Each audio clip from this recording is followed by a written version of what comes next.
Al sana iyi. Bu senin. Abilerin ablaları kaça gidiyor? Anlattık geliyor. Ana kolaya gidiyor.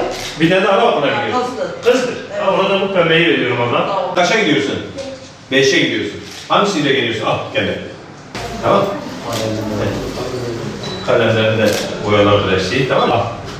Amcalara dua et. Diğer çocuk, sen kaç yaşındasın? Hangi sınıftasın? Sen de 8'e gidiyorsun.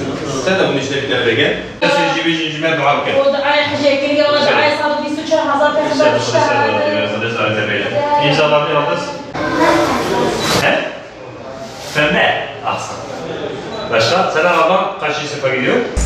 Uluslararası yardım kuruluşu olan Avrupa Yetim Eli olarak nerede bir mağdur, nerede bir mazlum, nerede bir yetim varsa imkanlarımız ölçüsünde onlara yardım etmeyi kendimize gaye edindik.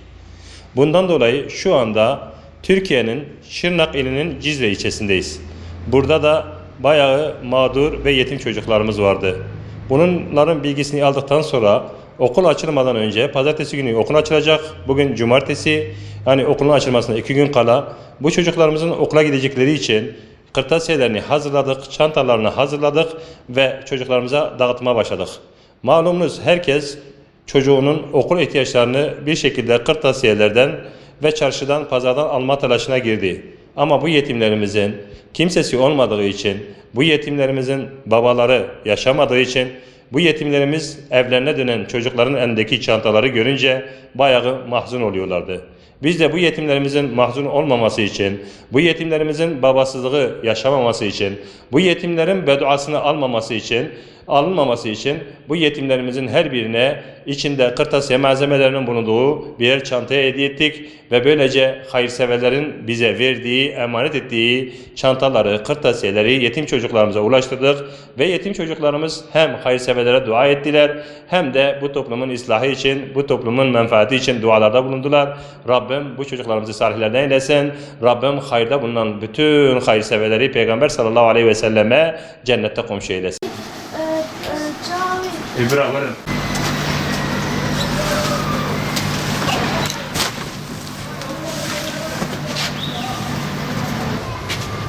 Dur abi bakacağım. Abi bakın.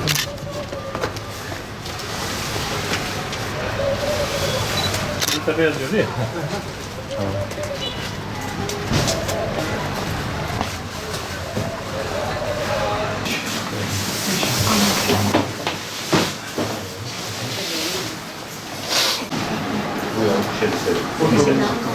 Liseli.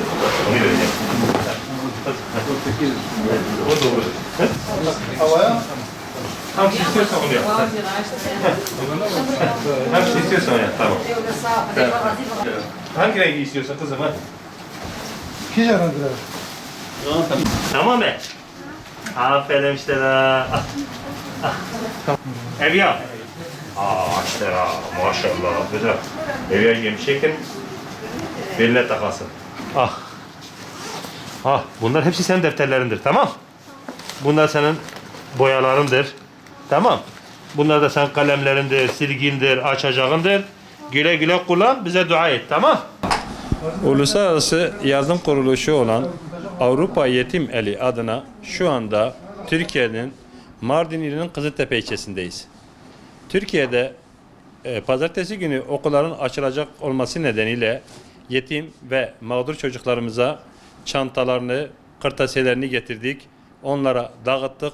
İnşallah Teala bu çocuklar böylece hem okula başlayacak, diğer akranlarıyla birlikte eğitimlerini devam edecekler. Hayır sahiplerine yaptıkları bu hayırlardan dolayı Allah onlardan razı olsun. Rabbim ecirlerini kat kat versin. Bu yetimleri sevindirdikleri gibi Rabbim onları ahirette sevindirsin inşallah Teala. Biz okullar açılacağı için daha önce de çağrıda bulunmuştuk. Tekrar çağrıda bulunuyoruz.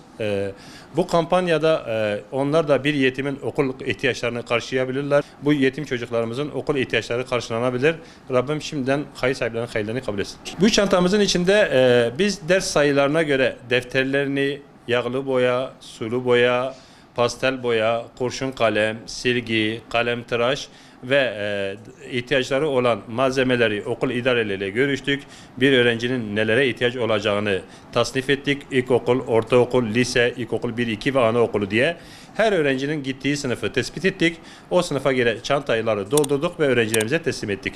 Rabbim hayır sahiplerinden razı olsun.